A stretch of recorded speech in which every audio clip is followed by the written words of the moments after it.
Good afternoon or morning, depending on when you're viewing this video.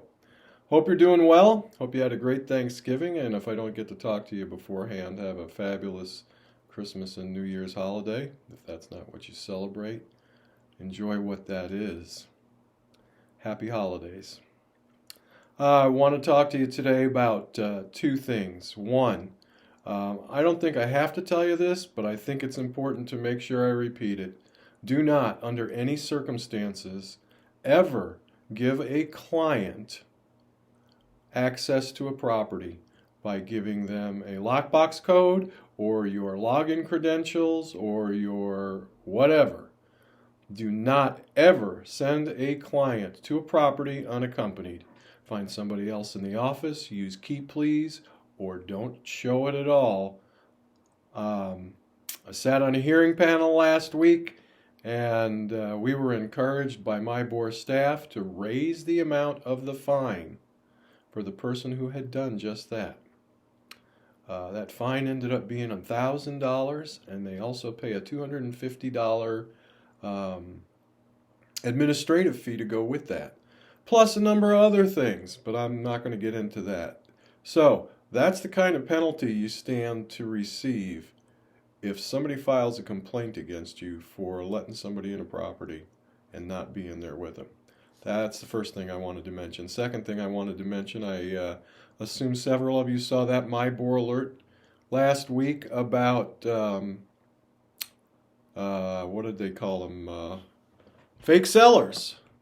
Excuse me, my notes just came off the screen. Sellers who say they own a property when they don't. And they said, make sure you vet them carefully. Well, I called MIBOR. When I asked them, well, how should we do that? They had absolutely no guidance for me. So I've talked to a couple of people. Here's the kind of list that we came up with. It's not great, but this is what I'm going to suggest you do. Get copies of driver's licenses, especially if you're not going to meet the people. The best thing to do is get a key and meet the people at the property to get it and walk through the property with them. More than likely, some scammers aren't going to have a key or be able to meet you at the property.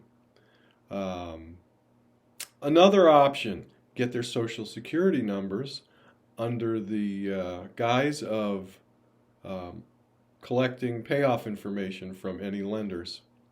Use a form. Get your title company to pull that. Make sure the forms, make sure the information that they're giving you is valid. I doubt that these scammers are getting social security numbers from their cursory investigation to get the names off of tax records. And if you're not checking tax records, that's the first place you go. Make sure the tax records match the people you're talking to, and if they don't, ask these folks how they have the authority to transfer the property. If you have any questions about any of this stuff, feel free to give me a call, send me a text or an email. I always pull preliminary title on any property that I list. I suggest you do the same. That may also give you a clue whether you're talking to the right people. I don't know how often this is happening. I don't know who it's happening to. I don't know on which kinds of properties it's happening. All I know is it's happening, and I want to make sure that you have some ideas of what you can do to keep from being fooled by a seller who looks like they may actually be real when they're not. Alrighty, take care.